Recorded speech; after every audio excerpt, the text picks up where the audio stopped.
ជាបន្តទៅនេះខ្ញុំកណាសំប្រកេននឹងជូនរឿងមួយដែលមានចំណងជើងថាពកបណ្ឌិតដកស្រង់ចេញពីប្រជុំនិទានជាដកសមកណាគុណម្ចាស់ញោមជាពុទ្ធបរិស័ទទាំងអស់តាមដានសម្ដាប់ដោយតទៅអ្នកប្រាជ្ញគួរធ្វើល្ងងខ្លះក្នុងការខ្លះដើម្បីសន្តិភាពនៅក្នុងអវសារណៈដែលកន្លងទៅហើយមានកូនបាក់សី3គឺកូនកងោកកូនសាលិកាកូនកុកនៅអាស្រ័យក្នុងសម្បុកលើមេឃព្រឹក្សាចិត្តគ្នាសម័យនោះមានថ្មព្រៃ3នាក់នៅក្នុងដែនកម្ពុជាបាននាំគ្នាចូលទៅក្នុងព្រៃដើម្បីចាប់មរឹកថ្មព្រៃទាំង3នាក់ខំស្វះស្វែងរកម្រឹកអស់មួយថ្ងៃពុំបានជួបប្រទះសោះដល់ពេលល្ងាចចិត្តត្រឡប់មកផ្ទះវិញបានឃើញកូនបាក់សីដែលនៅអាស្រ័យក្នុងសម្បុកចិត្តគ្នានោះក៏ចាប់យកមួយម្នាក់មកចិញ្ចឹមតែថ្មព្រៃទាំង3រូបនោះមានសេចក្តីស្រឡាញ់ចំពោះកូនបាក់សីទាំង3ហាក់ដូចជាកូនបង្កើតរបស់ខ្លួនហើយបានគិតគ្នាថាយើងខំចិញ្ចឹមរក្សាបង្រៀនឲ្យមានបែបបទល្អហើយសុំយើងយកទៅថ្វាយស្ដេចជាគ្រឿងបណ្ណាការមកព្រេមអ្នកដែលបានចិញ្ចឹមកូនកងោខំបង្ហាត់ឲ្យចេះពួតពេនរំចេះក្រាបសំពះឯកងោជាសត្វមានគំនិតខ្លីក៏ចេះតែខំធ្វើតាមដរាបដល់ចេះពួតពេនចេះរំចេះក្រាបសំពះដោយបំណងរបស់ម្ចាស់មកព្រេមអ្នកទៀតដែលចិញ្ចឹមកូនសាលិកាក៏ខំបង្ហាត់បង្រៀនឲ្យចេះនិយាយភាសាមនុស្សសាលិកាជាសត្វមានគំនិតខ្លីក៏ខំប្រឹងនិយាយតាមដរាបដល់ចេះនិយាយ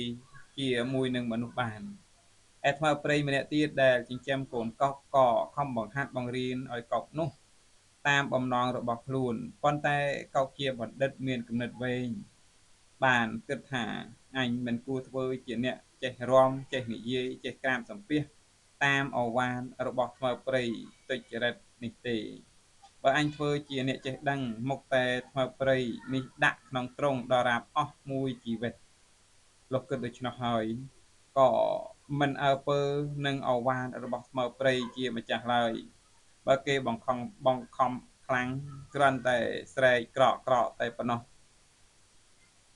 ថ្ងៃមួយថ្មព្រៃទាំងនោះបានយកកូនបាក់សីទាំង3ទៅថ្វាយស្ដេចព្រះរាជាបានទតឃើញកូនបាក់សីនោះហើយទ្រង់មានព្រះតម្រាស់ថាមនាលព្រានកូនកងោកនេះមានគុណវិសេសដូចម្ដេចខ្លះអ្នកម្ចាស់កងោកក្រាបទូលថាបបិទ្ធព្រះសមត្ថទេពកងោកនេះចេះរំចេះពុតចេះក្រាបសំពះក៏ប្រើកងោកនោះថ្វាយបង្គំព្រះរាជាលុះកងោកនោះថ្វាយបង្គំហើយអ្នកម្ចាស់កងោកពើភ្លេងដោយមាត់របស់ខ្លួនកងោកក៏ពុតពេនរេរាំតាមភ្លេងនោះព្រះរាជាបានទតឃើញដូច្នោះទ្រង់សពរាជហឫទ័យណាស់ក៏ត្រាស់បង្គាប់ឲ្យអាមាត្យយកទុកក្បែរទីនោះទៅទ្រង់ត្រាស់សួរទៅអ្នកចិញ្ចឹមសាលិកាទៀតអ្នកចិញ្ចឹមសាលិកាក្រាបទូលថាបបិទ្ធមហារាជសាលិកានេះចេះនិយាយភាសាមនុស្សបានក៏នាំសាលិកានោះនិយាយថ្វាយព្រះរាជាព្រះសណ្ដាប់ព្រះរាជាទ្រង់ព្រះសណ្ដាប់ភាសាកូនសាលិកានោះហើយទ្រង់សពរាជហឫទ័យក៏បង្គាប់អាមាត្យឲ្យចងទុកក្បែរសត្វក្ងោកទៅត្រាស់សួរទៅអ្នកចិញ្ចឹមកុកទៀតអ្នកចិញ្ចឹមកុកក្រាបទូលថាបបិទ្ធព្រះសមត្ថទេពកុកនេះជាសត្វល្ងងបំផុតទោះបីទូលព្រះបង្គំជាខ្ញុំបង្ហាត់បង្ហាញយ៉ាងណាក៏ពុំចេះនិយាយអ្វីសោះចេះត្រឹមតែស្រែកក្រក់ប៉ុណ្ណោះកុកបណ្ឌិតកាលបើម្ចាស់របស់ខ្លួនទូលព្រះរាជាដូច្នោះហើយក៏ស្រែកក្រក់ឡើងលំដាប់នោះព្រះរាជាទ្រង់ព្រះសម្រួលយ៉ាងខ្លាំងទៅបង្គាប់អាមាត្យថាឯងយកកុកនេះទៅលេងទៅកំតុកព្រោះវាល្ងងណាស់មិនចេះនិយាយស្ដីនឹងគេទេកុកបណ្ឌិតកាលបើអាមាត្យលេងហើយក៏ហើរទៅទុំលើដំបូលប្រាសាទសូត្របទបានគាថាជាភាសាមនុស្សថាកកបន្ទតោរាជពាសកកញ្ជេវៈមាវចៈមយុរាសាលិកាជេវៈ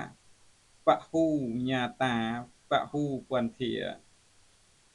បបិទ្ធមហារាជខ្ញុំជាកុបណ្ឌិតមានប្រាជ្ញា ម្ចាស់ខ្ញុំព្រះអង្គឲ្យនិយាយខ្ញុំមិននិយាយឡើយដើម្បីដោះខ្លួនឲ្យរួចពីចំណង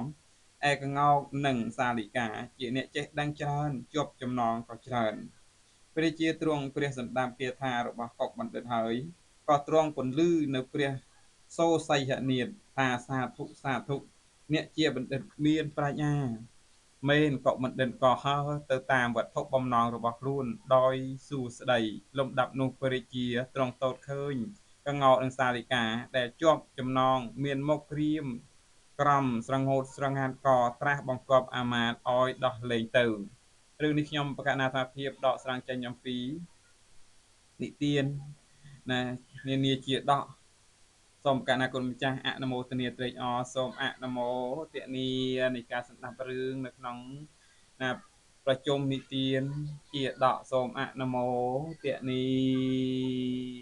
ដល់នេះខ្ញុំកណ្ណាថាភាពពិខុផលអត្តរធម្មអនអរសូមមកសកាលានឹងចម្រើនពូលី